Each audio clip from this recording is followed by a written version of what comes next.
اس مبارک مہینے میں ان گناہوں سے باز آ کر اپنے رب کو راضی کر لے، اپنے رب کو منا لے۔ وہ رب جو تجھ سے روٹھا ہوا ہے، وہ رب جو تجھ سے روٹھا ہوا ہے اور تجھ کو مصیبتوں میں گرفتار کر دیا ہے۔ آج کورونا وائرس ہم پر آ گیا ہے۔ یا باغی الشر اقصر، اے برائیوں کی طرف جانے والے اپنے قدموں کو روک لے۔ صدے یا ایھا الذین آمنوا کتب علیکم الصیام کما کتب علی الذین من قبلکم لعلکم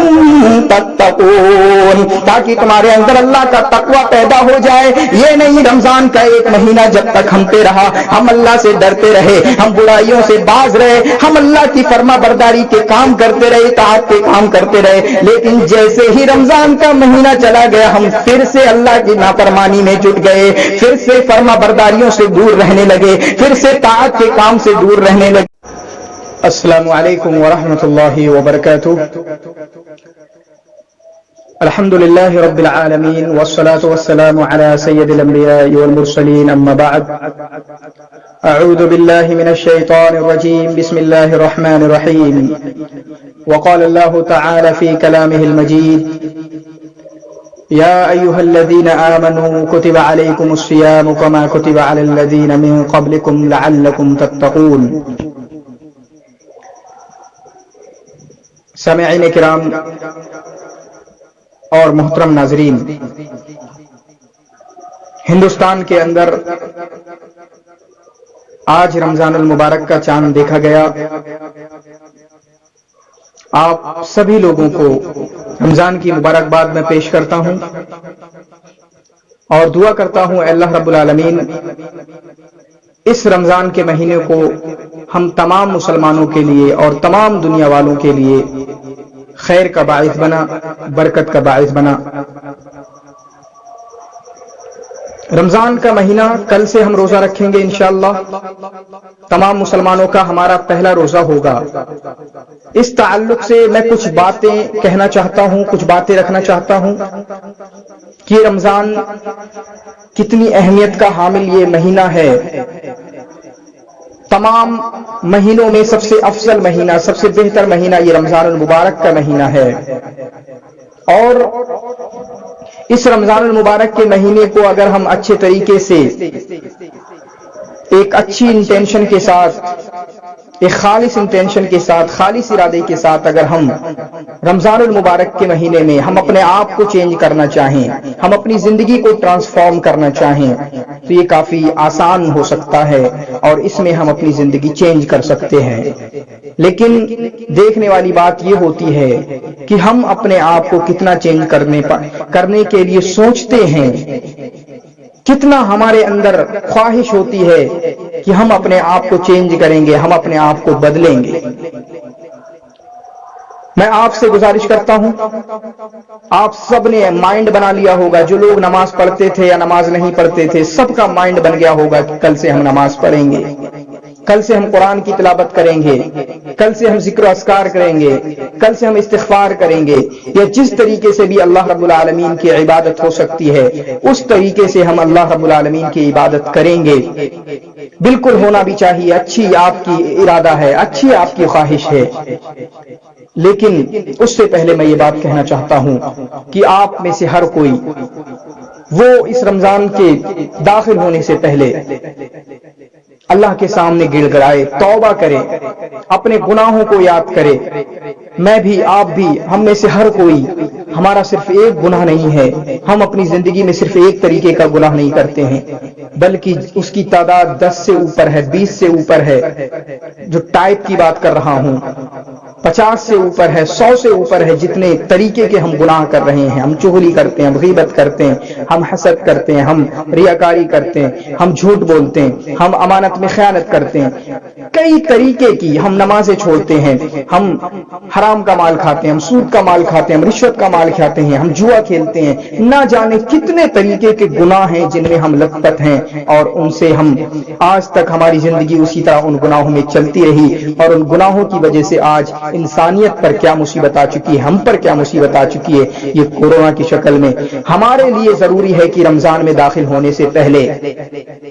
آج ہم اللہ کے سامنے گڑ گڑائیں، اللہ کے سامنے روئیں، توبہ کریں۔ میں یہ کہنا چاہتا ہوں کہ ہم توبہ کریں، یا ایھا الذین آمنوا توبوا الی اللہ توبۃ نصوحا، اے ایمان والو اللہ کی طرف رجوع کرو، اللہ سے توبہ کرو، اپنے گناہوں کی معافی مانگو۔ ہم اپنے گناہوں کو یاد کریں، اور کافی اچھا موقع ہوگا کہ اس رمضان کے مہینے کے اندر ہم اپنے آپ کو تبدیل کرنا چاہیں۔ ہم یہ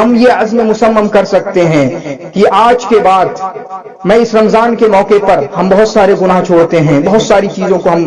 بالائے طاق رکھ دیتے ہیں، ان کو الگ رکھ دیتے ہیں، بالکل ہونا بھی چاہیے۔ ہم ان کے بارے میں یہ بھی خیال رکھ سکتے ہیں کہ جس طرح اس مہینے میں میں یہ نہیں کر رہا ہوں، رمضان کے مہینے میں میں نے ساری چیزیں چھوڑ دی ہیں، انشاءاللہ رمضان کے بعد بھی ان چیزوں کی طرف واپس نہیں آنا ہے، رمضان کے بعد بھی ان ساری چیزوں کو چھوڑ دینا ہے۔ آپ بھی دیکھتے ہیں، میں بھی اپنی زندگی میں دیکھتا ہوں کتنی چیزیں ایسی ہوتی ہیں جو ہم رمضان سے پہلے کر رہے ہوتے ہیں، نمازیں ہم ریگولر چھوڑ رہے ہوتے ہیں، یا کئی مثالیں ہو سکتی ہیں، لیکن جب رمضان کا مہینہ آتا ہے تو پھر ہم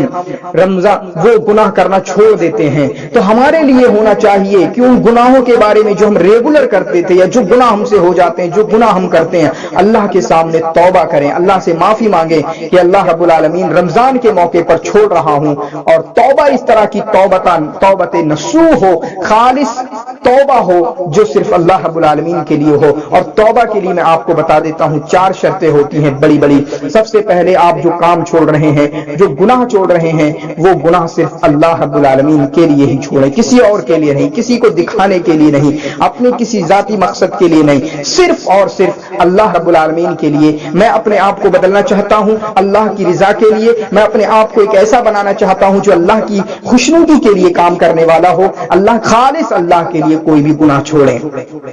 بیٹھ جائیں اللہ کے سامنے، گڑ گڑائیں اللہ کے سامنے، روئیں، اس گناہ کو چھوڑ دیں۔ پھر اس کے بعد وہ گناہ جو آپ چھوڑ رہے ہیں اس سے فوراً باز آ جائیں، یہ نہیں کہ آپ اس سے کر رہے ہیں، الاقلاع عن الذنوب، اس گناہ سے فوراً ہٹ جائیں، پھر کبھی اس کے پاس جانے کا ارادہ بھی نہ ہو۔ یہ تیسری شرط ہے کہ اس کے بعد کبھی جانے کا ارادہ نہ ہو، اور چوتھی شرط یہ ہے کہ اس گناہ پر ہمیں شرمندگی ہو، یعنی ہمیں یہ شرمندگی ہو کہ پیچھے اگر ہم نے کچھ غلط کیا ہے، جو غلط کیا ہے، جس گناہ کی ہم معافی مانگ رہے ہیں، اس پر ہمیں شرمندہ ہونا چاہیے، اللہ کے سامنے جھکنے، عاجزی اور انکساری، خضوع اور ذلت اللہ کے سامنے اس کا اظہار ہونا چاہیے کہ، اور اس طرح کے الفاظ اللہم انی ظلمت نفسی ظلما کثیرا، کہ اللہ تعالیٰ میں نے اپنے نفس پر بہت زیادہ ظلم کر لیا ہے، مجھ سے یہ گناہ ہو گئے ہیں، میں نے اپنے نفس پر ظلم کیا، اللہ رب العالمین تیری ذات کے ساتھ میں نے ظلم کیا ہے، مجھے معاف کر دے، تیرے علاوہ مجھے کوئی بخشنے والا نہیں ہے، تیرے علاوہ مجھے کوئی معاف کرنے والا نہیں ہے۔ یہ تو رہی کہ رمضان میں داخل ہونے سے پہلے، اور رمضان کے مہینے کے تعلق سے یہ بڑی بات کہی جاتی ہے، اور اللہ رب العالمین نے جو مقصد بتایا اس کو اللہ رب العالمین نے فرمایا سورہ بقرہ کے اندر، یا ایھا الذین آمنوا کتب علیکم الصیام کما کتب علی الذین من قبلکم لعلکم تتقون، اے ایمان والو تم پر روزے فرض کیے گئے، کما کتب علی الذین من قبلکم، جیسے کہ تم سے پہلے لوگوں پر روزے فرض کیے گئے۔ مقصد کیا ہے؟ لعلکم تتقون، تاکہ تمہارے اندر اللہ کا تقوی پیدا ہو جائے، تمہارے اندر اللہ کی پرہیزگاری پیدا ہو جائے، تم اللہ سے ڈرنے والے بن جاؤ۔ روزے کا مقصد اللہ رب العالمین نے یہ بتلایا کہ تاکہ تمہارے اندر اللہ کی خشیت پیدا ہو جائے، تمہارے اندر اللہ کا ڈر پیدا ہو جائے، تم اللہ سے ڈرنے والے بن جاؤ۔ میرے بھائیوں، یہ رمضان کا جو مقصد، روزوں کا جو مقصد اللہ رب العالمین نے بتایا، اور جو اللہ رب العالمین فرما رہا ہے کہ اللہ تعالیٰ ان رمضان کے ذریعہ، روزوں کے ذریعہ، اللہ کا یہ مقصد نہیں ہے کہ میرے بندے بھوکے رہیں، میرے بندوں کو پیاسا رکھنے کا مقصد نہیں ہے، بلکہ اس کے ذریعے اللہ رب العالمین یہ ٹریننگ دینا چاہتا ہے، اللہ رب العالمین یہ مقصد حاصل کرنا چاہتا ہے، لعلکم تتقون، تاکہ تمہارے اندر اللہ کا تقوی پیدا ہو جائے، تاکہ تم اللہ سے ڈرنے والے بن جاؤ، تمہارے اندر، تمہاری زندگیوں میں اللہ کا تقوی پیدا ہو جائے، تمہارا چلنا بیٹھنا اٹھنا لکھنا، تمہاری نمازیں، تمہارے اعمال، تمہارے اخلاق اور تمہارے یہ سارے معاملات وہ اللہ کی نگرانی میں ہونے لگیں، اللہ کے ڈر کے ساتھ ہونے لگیں، اللہ کی پرہیزگاری کے ساتھ ہونے لگیں۔ یہ مقصد ہے روزے کا۔ یا ایھا الذین آمنوا کتب علیکم الصیام کما کتب علی الذین من قبلکم لعلکم تتقون، تاکہ تمہارے اندر اللہ کا ڈر پیدا ہو جائے۔ لیکن ہمارے ساتھ کیا ہوتا ہے، میں یہی سوچا کرتا ہوں کہ دنیا کی کوئی سی ایسی ٹریننگ نہیں ہے 5 دن کی بھی ٹریننگ ہوتی ہے تو اس کا فائدہ ہوتا ہے، لیکن مسلمانوں کو یہ 1 مہینے کی ہر سال ٹریننگ دی جاتی ہے، لیکن اس کا کوئی فرق ان کی زندگیوں پر نمایاں نہیں ہوتا ہے۔ اور ٹریننگ ہوتی ہے، ان ٹریننگ کا اثر کچھ دن تو رہتا ہے، لیکن مسلمان کیا کرتے ہیں، 1 مہینے کا روزہ رکھا، اگلے دن پھر وہی چیزیں جو برائیاں رمضان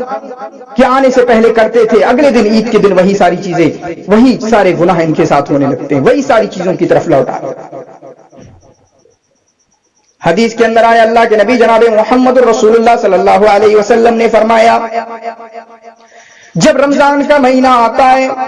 آسمان کی طرف ایک فرشتہ آتا ہے، وہ یہ ندا لگاتا ہے، وہ اعلان لگاتا ہے، یا باغی الخیر اقبل و یا باغی الشر اقصر، اے گناہوں کی طرف لوٹنے والے، اے گناہوں کی طرف رجوع کرنے والے اور بھلائیوں کی طرف جانے والے، اے وہ انسان جو ابھی تک اللہ کی رضا کے لیے کام کرتا تھا، اے وہ انسان جو ابھی تک اللہ کی اطاعت و فرما برداری میں رہا کرتا تھا، اللہ کی خوشنودی کے لیے نمازیں پڑھتا تھا، روزے رکھتا تھا، اللہ کی خوشنودی کے لیے اپنی زندگی کو تو نے وقف کر رکھا تھا، یا باغی الخیر اقبل، اے بھلائیوں کی طرف بڑھنے والے اقبل، بڑھتا جا۔ اب رمضان کے مہینے میں تیرے پاؤں پیچھے نہیں ہٹنا چاہیے، تیرے پاؤں پیچھے ہٹنے نہیں چاہیے، بلکہ تیری بھلائیوں کی تعداد بڑھتی ہی جانی چاہیے۔ اور یہ بھی کہتا ہے، وَيَا بَاغِيَ الْخَيْرِ وَيَا بَاغِيَ الشَّرِّ اقصر، اے برائیوں کی طرف جانے والے، اے وہ انسان جو رمضان کا مہینہ نہیں تھا تو اللہ کی نافرمانی میں مست تھا، تو اللہ کی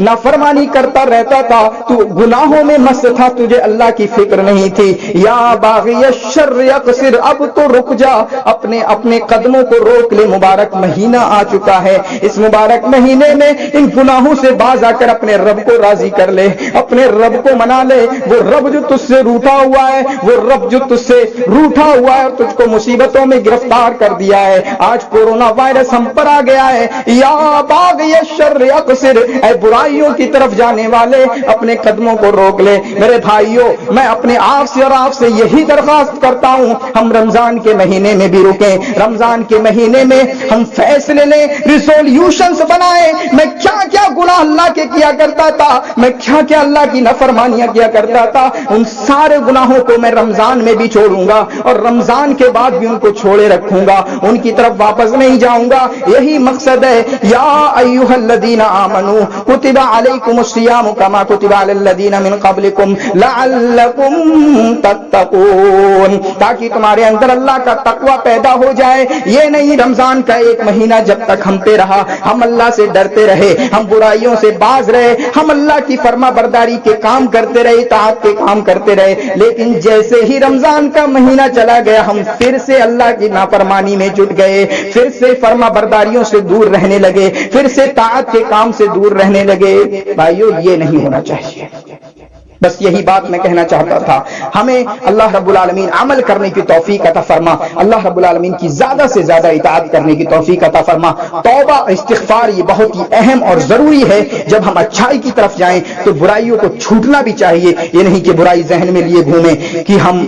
رمضان میں چلو نہیں کر رہے ہیں، عید کے بعد کریں گے، یہ بالکل نہیں ہونا چاہیے۔ اگر نیکیاں کر رہے ہیں تو برائیوں سے ذہن بھی دور ہو، خود بھی دور ہو اور پورے طریقے سے دور ہو۔ اللہ رب العالمین ہمیں نیکیوں کے کام کرنے کی توفیق عطا فرما اور اس رمضان کے مہینے کو ہمارے لیے زندگی کا سب سے بہترین رمضان بنا اور ہماری زندگی کو چینج کرنے والا، تبدیل کرنے والا، کہ جو زندگی ہمارے لیے